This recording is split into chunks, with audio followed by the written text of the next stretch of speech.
नमस्कार दोस्तों, faceless graphy में आपका स्वागत है। मैं हूं प्रकृति। अगर मेरी आवाज़ आपसे कनेक्ट हो रही है तो चैनल को ज़रूर सब्सक्राइब कीजिए। तो चलिए शुरू करते हैं आरजेडी की कहानी। वर्तमान में 2025 तक की पूरी कहानी डिस्कस करेंगे। आज भी बिहार की राजनीति का जब भी नाम लिया जाता है तो लालू प्रसाद यादव का जिक्र किए बगैर ये कहानी पूरी कभी नहीं होती। बिहार में एक दौर था जब लोग कहते थे कि राजनीति का मतलब है लालू। लेकिन इस मुकाम तक पहुंचने की कहानी जितनी दिलचस्प है उतनी ही जटिल भी है।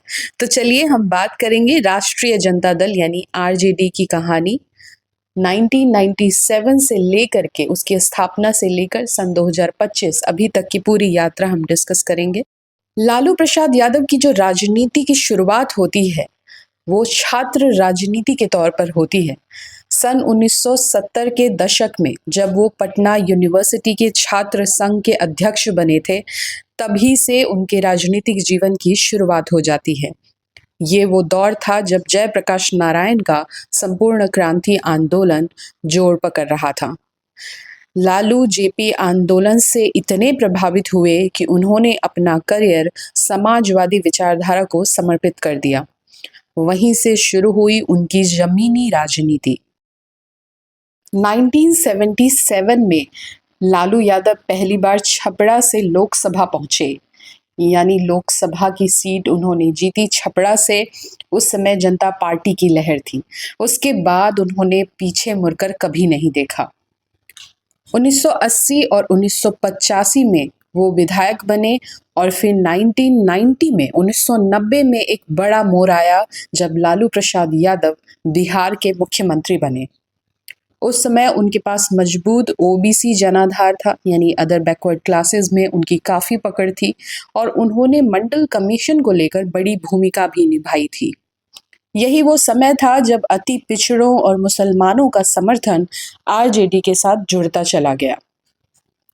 अब आते हैं उस समय पर जब आरजेडी पार्टी की स्थापना हुई, यानी 1997 में।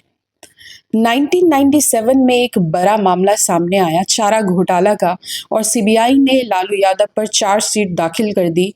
तब कांग्रेस के दबाव में जनता दल ने उन्हें मुख्यमंत्री पद छोड़ने को कहा। लेकिन यही वो समय था जब लालू प्रसाद यादव ने एक बड़ा दांव खेला। उन्होंने 5 जुलाई 1997 को जनता दल से अलग होकर एक नई पार्टी बना ली, जिसे आज हम आरजेडी यानी राष्ट्रीय जनता दल के नाम से जानते हैं। और उन्होंने मुख्यमंत्री पद से तो इस्तीफा दे दिया, लेकिन अपनी पत्नी राबड़ी देवी को मुख्यमंत्री बना दिया।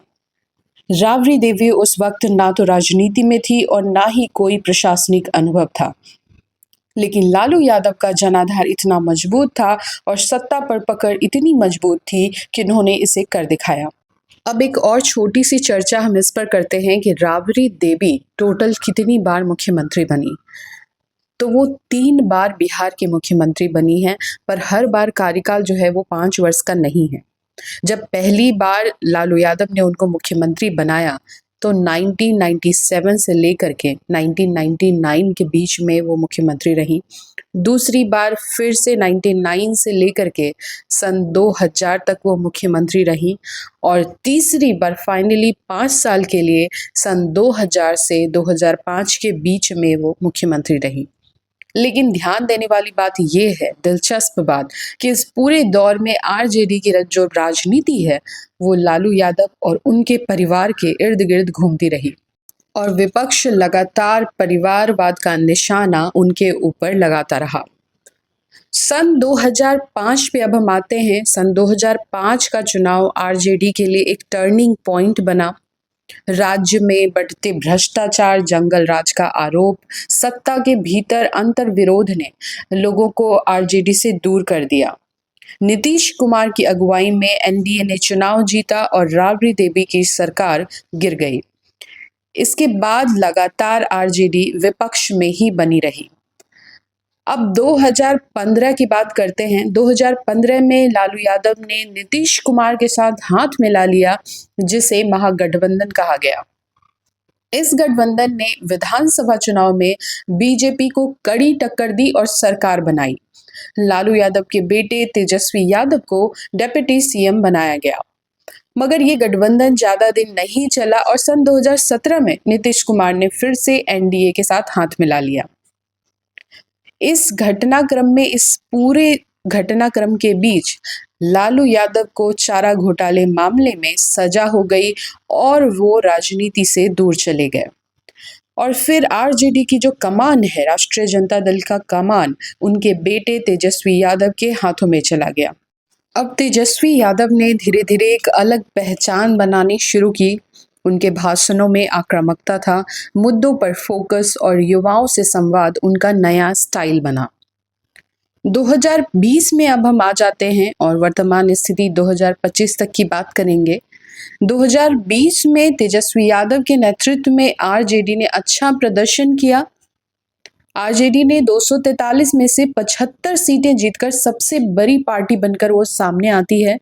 मगर एनडीए के पास बहुमत था, इसलिए तेजस्वी यादव को विपक्ष में बने रहना पड़ा। अब 2022 में एक बार फिर तेजस्वी यादव और नीतीश की गठबंधन सरकार बनी, जिसमें तेजस्वी डिप्टी सीएम बने। लेकिन हम सब जानते हैं कि जनवरी 2024 में नीतीश कुमार ने फिर से एनडीए के साथ हाथ मिला लिया। इसीलिए दोबारा से 2024 में जब लोकसभा चुनाव हुए तो आरजेडी ने इंडिया महागठबंधन के साथ चुनाव लड़ा, जिसमें कि Congress party, RJD, CPI, ML और अन्य विपक्षी दल शामिल हैं।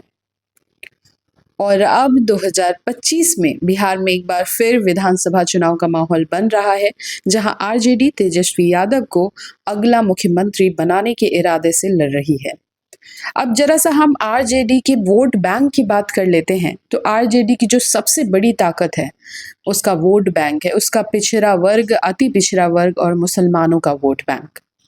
इसके साथ ही पार्टी खुद को समाजवादी विचारधारा की वारिस भी मानती है। हालांकि जो आलोचक हैं वो कहते हैं कि पार्टी जो है वो अब सिर्फ एक परिवार तक सीमित रह चुकी है। लेकिन अब देखना ये होगा कि क्या तेजस्वी यादव जो है आरजेडी की तस्वीर को बदल पाएंगे, क्या एक नया चेहरा बनकर सामने आएंगे। आरजेडी की जो पहचान है वो दो हिस्सों में बढ़ चुकी है। एक तरफ तो वही पुराना छवि जो लालू यादव का करिश्मा और जातिगत गोलबंदी की बात करता है, लेकिन दूसरी तरफ तेजस्वी की एक आधुनिक छवि बिहार में विकसित हो रही है, जिसमें वो विकास, रोजगार और उनका प्रशासनिक अनुभव को दिखाया जा रहा है।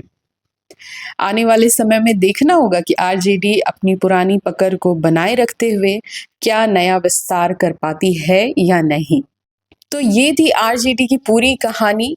एक आंदोलन से निकले नेता लालू प्रसाद यादव ने एक पार्टी बनाई जो आज भी बिहार की सबसे बड़ी राजनीतिक ताकतों में से एक है। तो अगर आपको ये पॉडकास्ट पसंद आया है तो आप इसे लाइक ज़रूर करें। और हाँ, अगर आप एक सीरियस व्यूअर हैं जो समझना चाहता है, ना कि सिर्फ डिबेट देखना, तो ये चैनल आपके लिए है। साथ ही मुझे कमेंट करके भी ज़रूर बताइए कि आप किस टॉपिक पर मुझसे जानकारी चाहते हैं। मैं हूँ प्रकृति, मिलती हूँ नेक्स्ट वीडियो में। फेसलेस ग्राफी को ज़रूर सब्सक्राइब कीजिए।